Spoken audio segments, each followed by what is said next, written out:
સ્વામિનારાયણ હરે શ્રીજી મહારાજ પત્ર લખે છે હો. એક જ પત્ર નથી, 2, 3, 4 પત્ર ભેગા લખ્યા આધારાનંદ સ્વામી મહારાજ. દેશ દેશમાં જે પત્ર લખતા એની વાત લખી છે. શ્રીહરિ સંત અને હરિભક્તને કહે છે, એકાદશીને દિવસે રાત્રે ભેળા મળી કથા કીર્તન કરીને જાગરણ કરવું તથા પોતે જેવા દીઠા હોય તેવા ભગવાનના ચરિત્રો સંભાળવા. જગતમાં વિષયજનો છે, ભાન ભવાઈ થતી હોય ને, ગામ પરગામ દોડી દોડીને જોવા જાય. મારે લખે છે મહારાજ એમાં, હોંશથી જોવા જાય. લ્યો દોડે મહારાજ, ઉજાગરો કરે. પછી કોળી કે ઢેઢના ભવાયા હોય ને તો એ બ્રાહ્મણ ક્ષત્રિય કે વૈશ્ય મારે દોડીને જોવા જાય. લ્યો રાતના લાંબો સમય બેઠા હોય, પાણી પેશાબ બંધ કરીને બેઠા. આમ લખ્યું, પાણી પેશાબ બંધ કરીને હવાર સુધી બેસી રહે. હવાર સુધી મારે આખી એક રાત મૂતરવા ન જાય. લ્યો કે જગ્યા નહીં મળે પાછી. એવો રસ આવે, એવો રસ આવે એમાં. લ્યો પાણી પીવા ન જાય, પેશાબ કરવા ન જાય, આમ રહી ન શકતા હોય. અને જે ના પાડે ને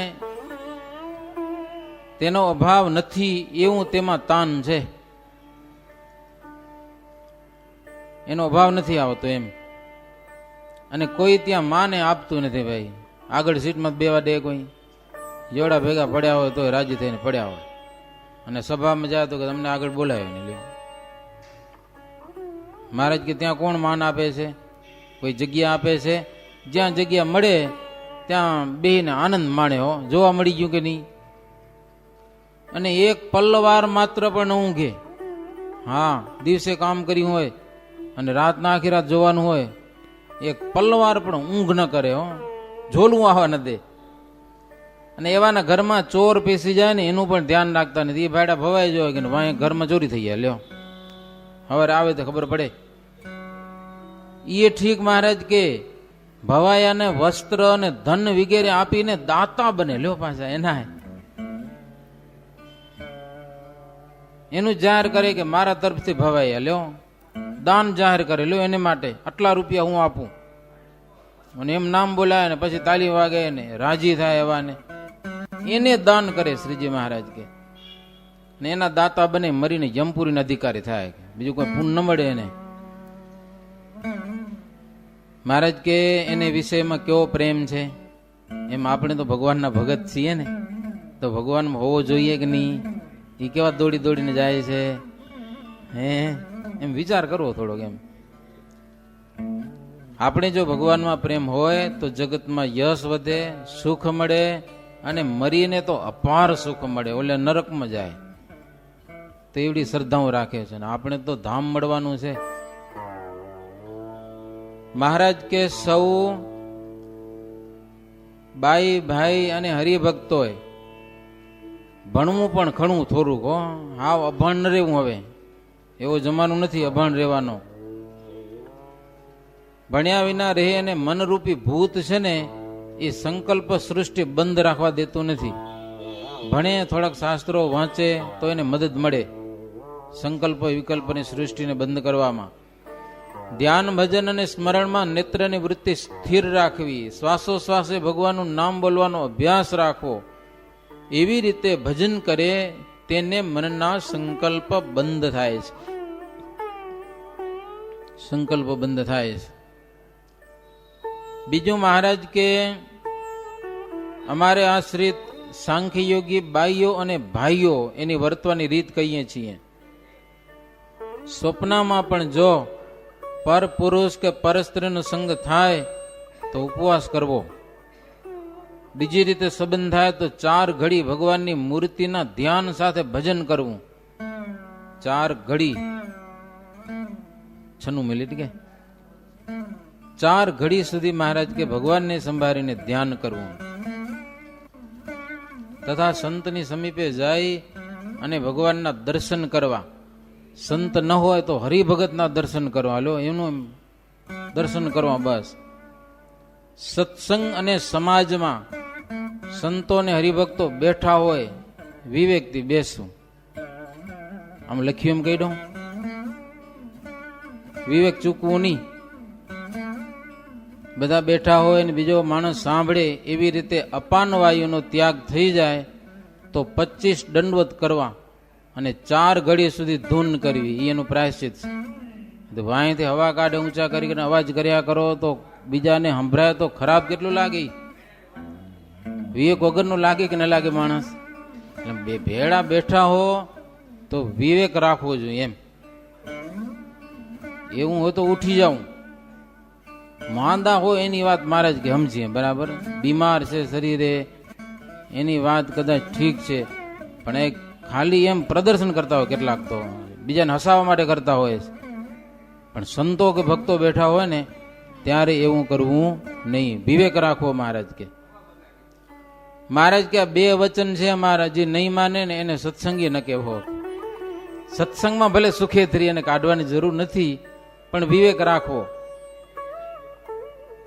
બીજો મહારાજ કે ભગવાન જેને મળ્યા છે તથા જેને સંત મળ્યા છે એવા હરિભક્તો ફાવે તેમ દેહ મૂકે ને એ ધામમાં જાય છે.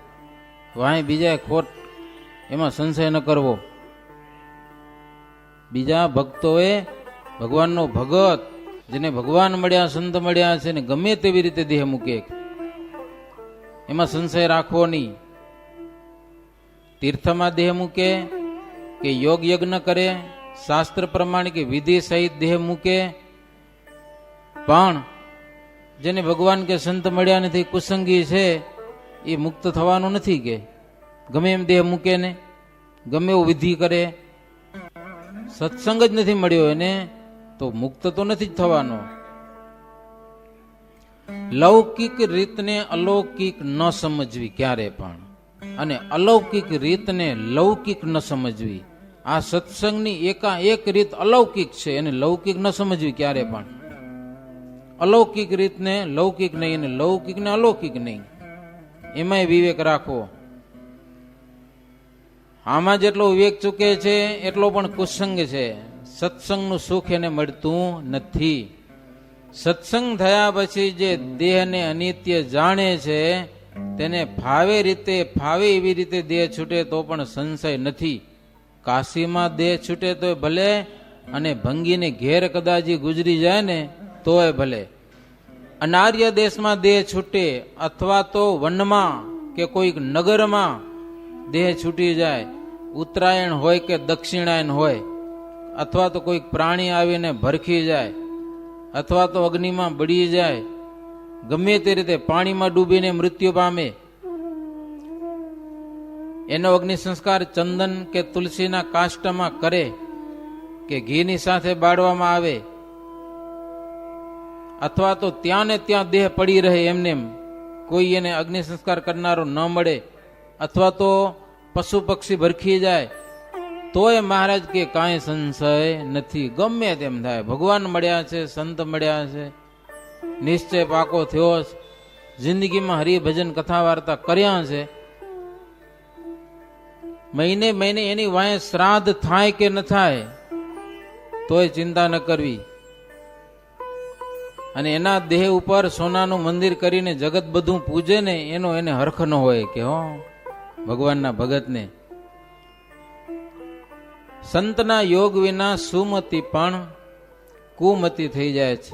યોગ નથી મળતો તો ઋષભદેવના પુત્ર ભરતે સંપત્તિ ત્યાગી હતી, પણ સંતનો યોગ નતો થયો ને તો મહારાજ કે એને વિઘ્ન આવ્યું. સંતનો યોગ, આ સત્સંગ મળવો બહુ મોટી વાત છે. મુક્તાનંદ સ્વામી કહે છે, ત્યાર પછી શ્રીજી મહારાજ એક બીજો પત્ર લખ્યો સત્સંગના હિતને માટે, અને બહુ હેતથી લખાવ્યો. સ્વસ્તિ શ્રી સત્સંગ મહાશુભ સ્થાને. જો સત્સંગ શબ્દ વાપર્યો, કોઈ દેશ કે ગામ કે નહીં. સ્વસ્તિ શ્રી સત્સંગ મહાશુભ સ્થાને શુભ ઉપમા લાયક પૂજ્ય પરમહંસ મુક્તાનંદ સ્વામી, રામદાસ સ્વામી વગેરે સમસ્ત મોટા સંતો, શ્રીપાદ દેવાનંદ સ્વામી વગેરે સંન્યાસીઓ, તથા મુકુંદાનંદ અને જયાનંદ વગેરે બ્રહ્મચારી, કર્મયોગી વિપ્ર નાનાભાઈ વગેરે ગ્રહસ્થો બધા, તથા કર્મયોગી બાઈઓ તથા જીવબાઈ રાજબાઈ વગેરે ત્યાગી બાઈઓ પ્રત્યે અનિર્દેશથી લિખાવી તંગ. લખે ક્યાંથી? અનિર્દેશથી. પાછું લ્યો, ગરડાથી કે વડતાલથી એવું કઈ નથી. અત્ર શ્રી અનિર્દેશ ઇતિહાસે લિખત ભય શુભ પત્ર ઇહાસે. સ્વામી શ્રી સાત સહજાનંદા તિનકે જય જય સચ્ચિદાનંદા. વાંચના હરિજન વેરહી વેરા તુમારે મેટન ભવહી ફેરા. લિખવે કારણ હૈ જો બાતા લિખત અબ તેહી સાક્ષાતા. અનિર્દેશથી લિખાવી તંગ. સ્વામી શ્રી સહજાનંદજીના સ્વામી શ્રી સાત, એમાં 7 શબ્દ આવતો પહેલા. સહજાનંદજીના જય સચ્ચિદાનંદ વાંચજો. લખવા કારણ એકાગ્ર મનથી સાંભળજો. શુદ્ધ અંતર થયા વિના વાત ગ્રહણ થતી નથી. એટલે અંતકરણને થોડુંક શુદ્ધ રાખજો. સમુદ્ર વધારે ઊંડો છે તો એમાં પાણી વધુ માય છે. એમ જેનું જેવું અંતકરણ તેવી એના અંતરમાં વાત ટકે છે. અમારી વાતનું રહસ્ય તમને સમજાવવા માટે તો મેં આ પૃથ્વી ઉપર જન્મ ધારણ કર્યો છે, બીજું કોઈ કારણ નથી. અમારે અહીંયા સુધી શું કામ આવવું પડ્યું છે? અમારા અંતરનું રહસ્ય, અમારી વાત તમને બધાને સમજાવીએ છે. મહારાજ કે રામચંદ્રજી ભગવાન પધાર્યા પૃથ્વી ઉપર સમર્થ હતા કે અસમર્થ નતા? લંકામાં જઈને અદ્ભુત સામર્થ્ય દેખાડ્યું ને રાવણને એને માર્યો. અને શ્રી કૃષ્ણ ભગવાને પણ અદ્ભુત સામર્થ્ય બતાવ્યું. આસુરી મતીવાળા ગુરુના શિષ્યો તેમને મનુષ્ય સમજીને ભજતા નથી મહારાજ કે રામકૃષ્ણને. આસુરી મતીવાળા છે. અને જેવી ગુરુની મતિ હોય એવી શિષ્યને મળે કે ગુરુ જેવું સમજતા હોય એવું શિષ્યને સમજાવે. અમૃત જેવા ભોજનમાં ઝેર પડે તો એ ભોજન બધું ઝેર થઈ જાય છે અને પછી અમૃત કહેવાય નહીં. યોગ કળા સાધ્યા વિના ષટચક્ર દેખાતા નથી. નેત્રની વૃત્તિથી સામાન્ય વૃત્તિ સંકેલી લઈ તેમાં મૂર્તિનો પ્રવેશ કરાવવો વગેરે વગેરે યોગની કળાઓ છે એ પાખંડીમાં હોઈ શકે નહીં. પાખંડી છે ને એ યોગની સિદ્ધિ ન કરી શકે, કોઈને સમાધિ ન કરાવી શકે, કાંઈ ન કરી શકે, એનાથી કાંઈ થાય જ નહીં. સ્ત્રી અને પુત્રમાં બંધાયેલો અને તેમાં બંધાયેલો અને છોડાવી એવું તો આજ દિવસ સુધી બન્યું નથી. સ્ત્રી અને પરિવારમાં જે બંધાયેલો છે અને બીજાને છોડાવી દે એ બને કદાચ. પેલા ઘણા બધા હરિભક્તો એવા હતા, છોકરાને એવી વૈરાગની વાતો કરી કરીને સાધુ કરવા રવાનો કરી દેતા. હો સમજ્યા છોટાભાઈ? હવે નથી બહુ. પેલા 25-30 વર્ષ પહેલા હરિભક્તો સારા છોકરા હોય ને, 2-4 ભાઈ પડ્યા હોય ને, એને વૈરાગ ચડાવી દે. વૈરાગ પોતે ભલે સંસારમાં બેઠા હોય પણ આને સાધુ કરવા રવાનો કરી દે ને સાધુ થઈ જાય. અને અમુક હરિભક્તો ઘણાને સાધુ કર્યા એવી રીતે, તો એને બંધાયેલા ન કહેવાય. ભલે પરિવારમાં છે પણ મનથી નિર્વાસનિક હોય તો જ કામ થાય, નહીતર મહારાજ ના પાડે થાય નહીં. અને એવા હરિભગત જોયા છે મેં કે આખી આખી રાત માળા ફેરવતા હોય. હજી પણ છે સત્સંગમાં, રાત્રે મંદિરમાં પ્રદક્ષિણા કરતા જ હોય કલાકો સુધી. આપણે તો કરીએ પણ આપણી માળા નિયમ હોય ને એટલા કરીએ, પછી મજા ના આવે. હે એટલું મન થતું હોય તો વધુ ક્યાંથી થાય? લો એટલું મન થતું હોય, આપણા નિયમ હોય એટલે. આખી આખી રાત માળા ભજન કર્યા કરવું એટલે મોટી વાત છે ને. ભલે હોય સંસારમાં પરિવાર હોય પણ એને આસક્તિ ભગવાનમાં હોય, આસક્તિ ન હોય, બંધાયેલો ન હોય, છૂટો હોય છે. ગ્રસ્ત છે એ બધા બંધાયેલા જ છે એવું કહેવાની કે એવું સમજવાની કોઈ જરૂર નથી. આશ્રમ છે એ તો ત્યાગાશ્રમ બંધાયેલો હોય એવું કઈ નથી, ન જ બંધાયેલો હોય એવું. અંતરથી છે નિર્બંધ છે એ બાંધેલાને છોડાવી શકે છે, પણ જે બંધાયેલો છે એ બીજાને છોડાવી શકતો જ નથી. ત્રણ દેહ અને ત્રણ અવસ્થાથી પર થઈને ભજન કરનારા જીવાત્માઓ છે ને એ શુદ્ધ છે. દેહ અને જીવનો ગુણ એક સમજે છે ત્યાં સુધી દુઃખનો પાર આવતો નથી. જીવને દિવ્ય મતિ આપવા માટે અમને બહુ ભાવ છે. બધા જીવને દિવ્ય બુદ્ધિ દેવી છે. એટલા માટે તો મહારાજ કે અમે આ બધી વાતો લખાવીએ છીએ. દિવ્ય મતિ થયા વગર દિવ્ય ગતિ મળતી નથી. જ્યારે દિવ્ય બુદ્ધિ થશે ત્યારે દિવ્ય ધામ મળશે. મહારાજ કે દિવ્ય ધામ પ્રત્યે ગતિ ત્યારે થશે. એટલે તમારા બધાના અંતરને અમારે દિવ્ય બનાવવા છે, બુદ્ધિને દિવ્ય બનાવવી છે. શ્રીજી મહારાજ કે 6 ચક્રને ભેદવાની રીત અષ્ટાંગ યોગ સિદ્ધ કરનારને પણ દુર્લભ છે. 6 ચક્ર એક પછી એક ચક્રને ભેદીને આગળ જાવું. પણ એ આ સત્સંગમાં સહજે સંત તથા બાઈભાઈને હરિભગતને ભજનમાં બેસીને મૂર્તિને ચિંતન કરતા કરતા આ અષ્ટાંગ યોગની ક્રિયાઓ સિદ્ધ થઈ જાય છે. મૂર્તિ આકારેની વૃત્તિ થાય છે. શરીરની સ્મૃતિ રહેતી નથી અને ભગવાનની મૂર્તિના દિવ્ય દર્શન થાય છે અને અલૌકિક આશ્ચર્ય દેખે છે. ધામના એને દર્શન થાય છે. કોને? સત્સંગ કરે છે એને.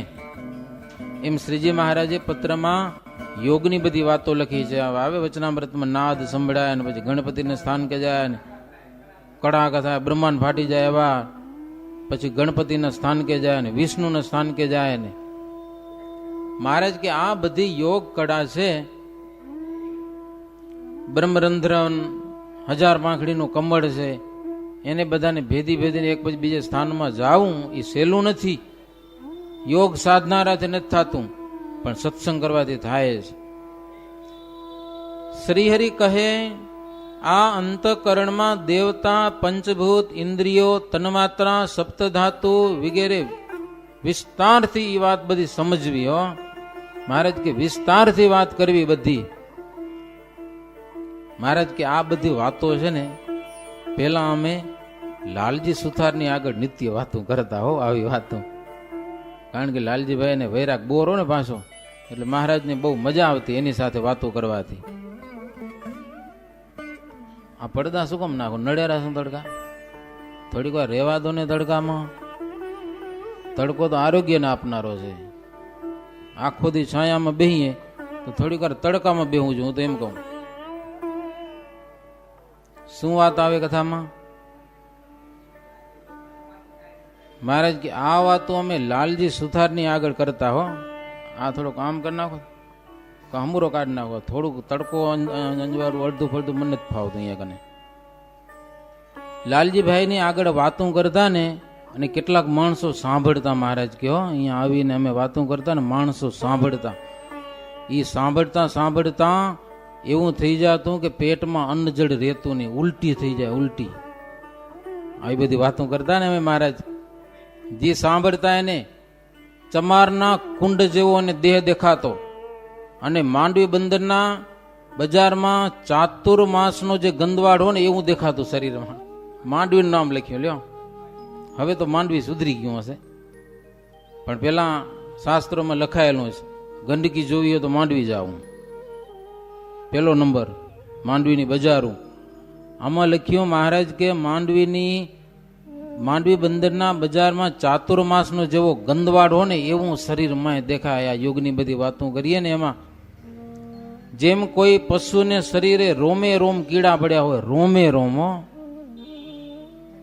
એનો કેવો ભાવ આવે. આપણે લગી ઉભી ગયા, આપણે પશુ મરી ગયું હોય પછી હળી ગયું હોય અને એમે ગેદરા ખદખદતા હોય, અથવા તો 5 રુધિર, માંસ, લીડ વગેરેના કુંડ ભર્યા હોય ને એ જોવામાં આવે, અથવા તો સાંભળીએ કદાચ એ વાતને તો ખાધેલું અન્ન છે ને એની ઉલટી થઈ જાય, ઉબકા આવી જાય. જીવ એવા દેહને ધારી રહેલો છે. મેં હાવ ગંધારો છે મહારાજ. એવા દેહને આ જીવ ધારી રહ્યો છે. અને મહારાજ કે એવા દેહને પોતાનો માનવો અને એમાં સુખ માનવું એ કેટલું અજ્ઞાન છે. કાગળમાં લખ્યો, કાંઈક સમજજો કે આવા ભયંકર ભૂંડા દેહમાં પોતાનું માની લેવું અને એમાં સુખ મારીને જલસા કરવાના, મોજ મજા કરવાની, અજ્ઞાન કેટલું છે આ. કીધી અજ્ઞાનને ટાળશો. આ ભગવાનની ભક્તિથી રહિત લોકો છે ને નરક જેવા શરીરમાં ચોંટી પડ્યા છે. લ્યો, એવા ચોંટી પડ્યા. આપણે ભગત થઈને તો ન ચોંટવું, બીજું તો ઠીક, કદાચ ચોંટી પડ્યા. હો માય ચોંટી. એમ ખાવું ને જલસા કરવા ને નાવું ધોવું ને સ્વિમિંગ પુલમાં જવું ને ગરમ પાણીથી નાવું ને ટાઢા પાણીથી નાવું ને ફરી ક્યાંક સ્ટીમ લેવા જવું ને શરીરને કેમ હરખું કરવું. હો, ભગત હોય એ ભગવાન અને સંત માટે સેવામાં કામ ન લાગે એવી ચિંતામણી હોય ને તો એને કુસંગરૂપ દેખે. સત્સંગ જેને પરિપક્વ થયો હોય એ તો સ્વર્ગના સુખને પણ નરક જેવા ગણે. હો, સ્વર્ગને પણ નરક જેવું ગણે તો પછી શરીરની વાતો ક્યાં કરવી. અને એની વાસના રહેતી નથી. ભગવાનના ભક્તો દેહને પૃથક સમજી પોતે બ્રહ્મરૂપ થઈ સ્વામી સેવક ભાવે ભગવાનની ઉપાસના કરે છે. ને તે ભગવાનનું જે સ્વામિનારાયણ નામ અખંડ દરેક ક્રિયામાં જપે છે, શ્વાસોશ્વાસે બીજો માણસ સાંભળે તેમ સ્વામિનારાયણ સ્વામિનારાયણ બોલે છે. તાલી આખો દિન વગાડવી મહારાજ કહો. એ તો હાજી ધૂનમાં કે સંધ્યામાં આવ્યા હોય ને તાલી તાલી વગાડવાની સમય ઉપર. બાકી ભગવાનનું નામ તો આખો દિવસ લેવાય. મનમાં તો લેવાય, પણ બીજા સાંભળે એમ લો તો એનું કલ્યાણ થાય પાછું. એટલા હારું તો આપણે પ્રભાત ફેરી જઈએ છીએ ને, બીજા નામ સાંભળે સ્વામિનારાયણ તો એનું કઈ કલ્યાણ થાય. સુતા સુતા પણ નામ ઉચ્ચારણ કરે, મિથ્યા સંકલ્પનો ત્યાગ કરે, એવા નામના આગ્રહવાળાને ભક્તો છે ને એને પ્રગટ ભગવાન સુષુમ્ના નાડીમાં પ્રવેશ કરાવી 6 ચક્રો ભેદી અને વૈકુંઠ અને ગોલોક તેને મધ્ય રહેલો જે અક્ષરધામ તેના દર્શન કરાવે છે. અક્ષરધામના દર્શન થાય છે. લ્યો, એટલો ફાયદો છે. અક્ષરધામમાં જવું હોય તો શું કરવાનું? ભગવાનનું નામ લેવાનું. ભગવાનનું નામ લેવું, નામી સહિત. હો, નામી સહિત ભગવાનને મહારાજને યાદ કરી નામ લેવાનું. ક્યારે ક્યારે તો ઊંચે સાદે મંડી પડવાનું. બસ કોઈ કે ગાંડો છે તો કેવા દેવું એને. ધામમાં જાઉં તો ગાંડા થઈ આવે ને હું તો કોઈ જવા જ નથી મળવાનું. હો, થોડાક તો ગાંડા થાવું જ પડશે. જાણી જોઈને ભજન કરવા માટે. ઓમ ની પાછું ભજન કરવા માટે. તો મહારાજ કે તમને મળ્યા જે પ્રગટ ભગવાન છે ને, આ 6 ચક્ર શરીરને બધા ભેદાવી બ્રહ્મરંધ્રમાંથી પાર કરાવી અને વૈકુંઠ થકી પર, ગોલોક થકી પર, આવું જે અક્ષરધામ છે સદા દિવ્ય સુખનું ધામ, એ ધામને પમાડશે. 15મા પૂરના હવે 4 તરંગ છે. અટણે જો વાંચશું તો મોડું થશે. અહીંયા કને વિરામ આપું છું. થોડીક વાર બાલકૃષ્ણ સ્વામીને સાંભળશું. તો ભક્તોને મૂકને યાત્રા કરવા જાવી તો એ વાત પણ સ્વામી કરશે યાત્રા વિષયની. પછી કથાની સમાપ્તિ કરશું. એવી રીતે 96મો તરંગ થયો. સહજાનંદ સ્વામી મહારાજની જય.